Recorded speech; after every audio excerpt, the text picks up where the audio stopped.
What's up YouTube, Chrono here and welcome back to the channel. So today's video we're going to be going over the 4 new weapons we got post SEGA launch and how strong they are comparatively to what we entered the region with. But before we jump into that guys, if you're new to the channel, my name is Chrono, I primarily cover PSO2 content, would much appreciate a subscribe as we work our way towards that 10k mark, hopefully before March. Anyway, let's go ahead and jump into this. So with the SEGA launch, we got 4 brand new weapons to play around with and see if we're going to be upgrading towards.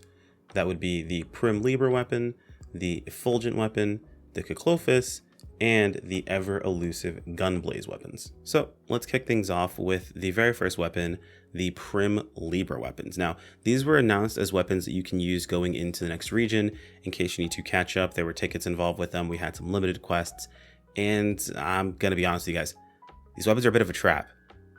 I know we saw things like elemental weaknesses and things like that, and we're like, oh, well, you know, there's a 15% difference on damage for elemental weaknesses. Is this going to be useful? And after looking at the numbers, at the very least calculations, no. So here's the breakdown.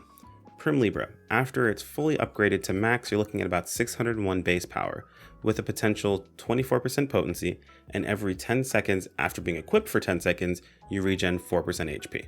This weapon also comes along with, of course, Ice Exploit of 4%, and it is Ice Element, meaning that if you're fighting something that is weak to ice, you will be doing an extra 15% damage since that's how elemental damage is calculated in the damage formula. So why do I say this weapon's a trap? Well, Obsidia weapons exist, and these weapons are basically free for everyone. You're probably also thinking, well, Chrono, what if I don't have an Obsidia? I don't want to buy them off the market, they're too expensive. I quite literally mean free. The only time the Libra weapon was actually worth it is if your friends were actually carrying you through the content because you might have been behind on gear. You had to have done this before the region came out to get a hold of those tickets to trade in for the Prim Libra in the first place.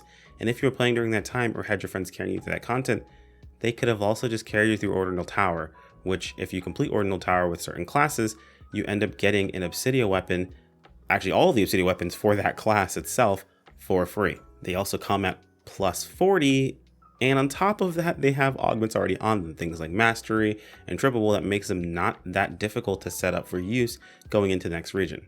Now, I didn't mention this at the start, I meant to, but I totally forgot, but I'm going to be comparing all of these weapons to a Fixa 0 Obsidia, since that's what you get for completing Ordinal Tower, and it's fairly easy to go ahead and get a hold of this.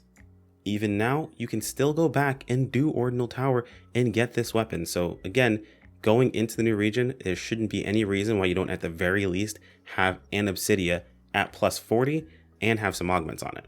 So damage wise, comparing this to an Obsidia 0, what are we looking at? Well, while we're not fighting an ice element or ice weak elemental enemy, and these of course are rounded a bit, but you're looking at about 6% less damage than if you were using an Obsidia. And even while fighting an ice weak element enemy, you're only getting minus 2%. So you're still behind by about 2% comparatively to an Obsidia. Now, these numbers are rounded for ease of use. Realistically, it's more like 1.78% or something like that, but I'll be rounding for the rest of this video to not make things too complicated.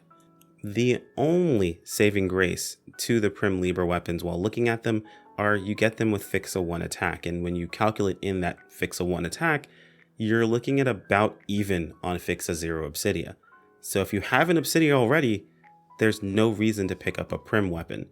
Now there's a chance that maybe after, you know, they upgrade or update these weapons, as SEGA's done in the past, like there's a possibility that they could push these up to plus 60 and the potentials get even stronger, add an extra effect or something along those lines, that these weapons might be useful at that point in time. However, much like the previous region in Kavaris, these weapons got outscaled almost instantaneously and we never saw them again. We'll likely see another ice weapon show up, but honestly, even the uses that these weapons had beforehand, so like with the elemental weapons in the past, these new potentials don't have those extra bonuses. Previous elemental weapons had an extra effect where they would do some damage and cause elemental downs. Prim Libra doesn't have that, unfortunately, so it really kind of hurts the weapon overall.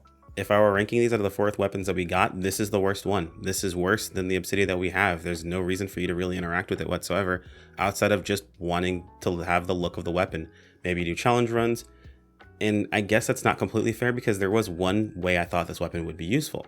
If you ever return to Trinitas on high difficulties, you can't use rest assigns most of the time.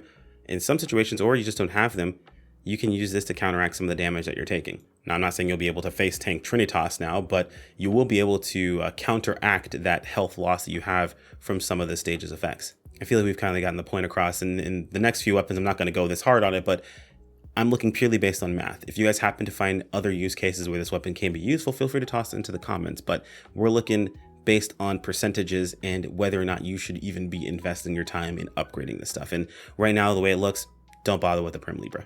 Moving on, we have the effulgent weapons, and it's almost the same problem, but not exactly.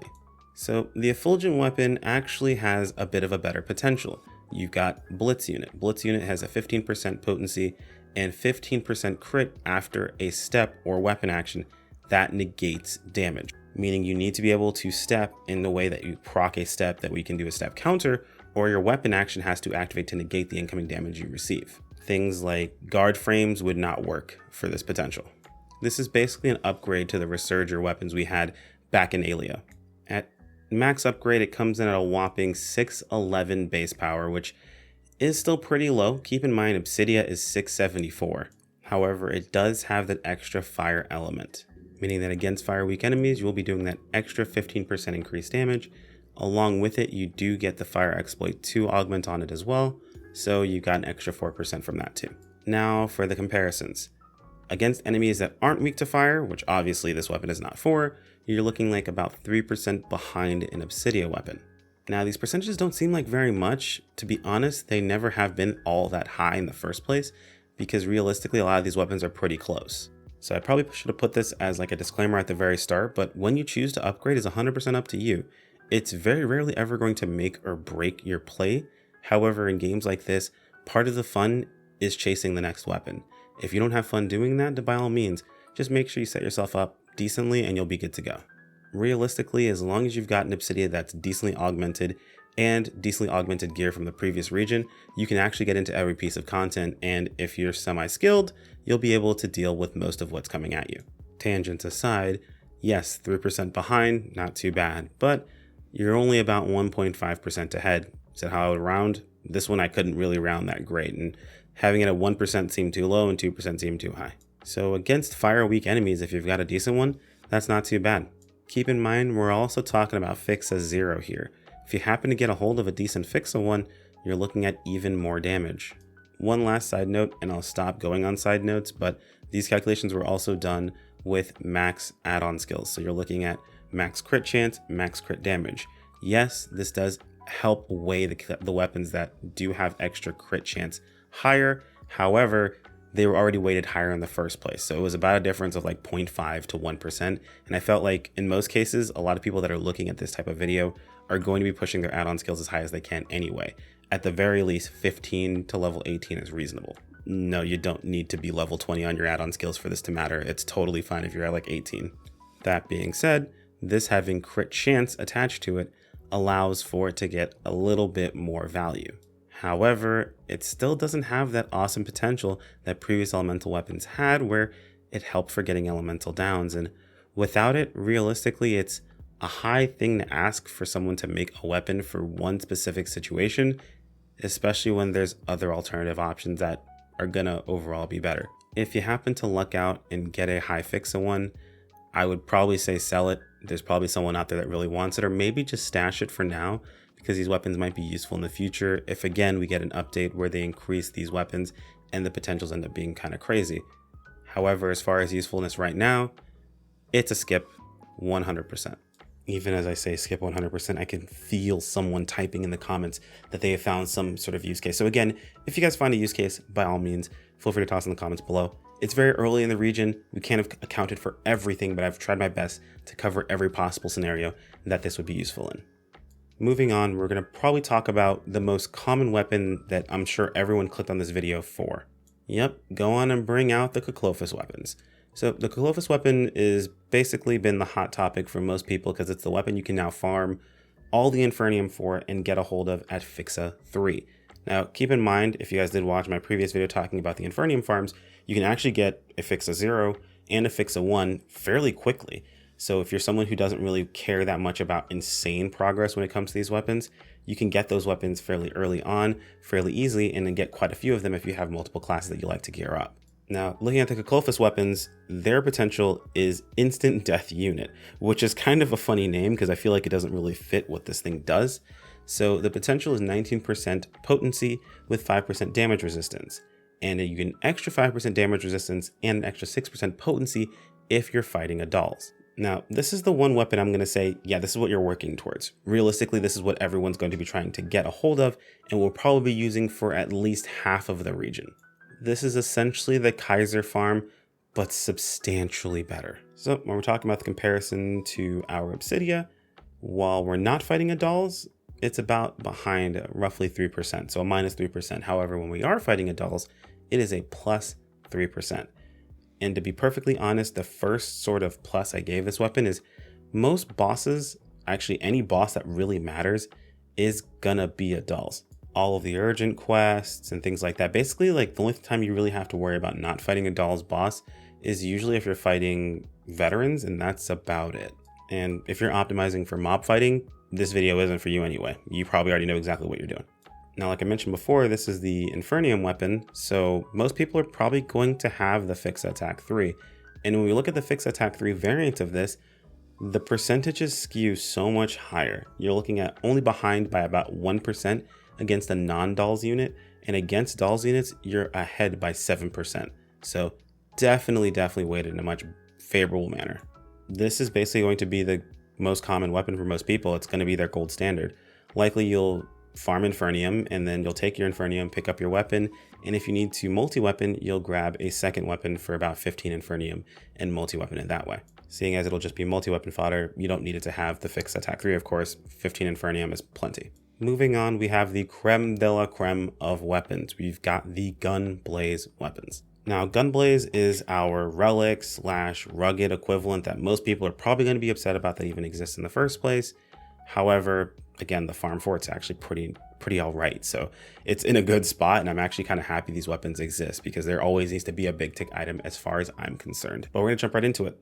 Gunblaze, because of how strong it is, its potential, even while its potential is not active, it's plus 2% over our Obsidia. And while its potential is active, it's actually plus 8% over Obsidia. So it's pretty freaking strong. Flawless unit gives us 23% potency, and then after not taking damage for 15 seconds, you get an extra 10% crit rate and 20% PP cost reduction. Now, this effect doesn't start until you switch to the weapon and then don't take damage for 15 seconds, but afterwards, you're good to go. And the effect does end after you do take damage. However, you do not lose the potency, simply the crit rate and the PP cost reduction. That crit rate is mostly why you see the difference between that 2 to 8%, and it actually matters a bit less when you don't have as much crit rate. Small little tidbit, crit rate's going to continue to matter until we hit about 60% crit rate, then crit damage is going to probably take over as king.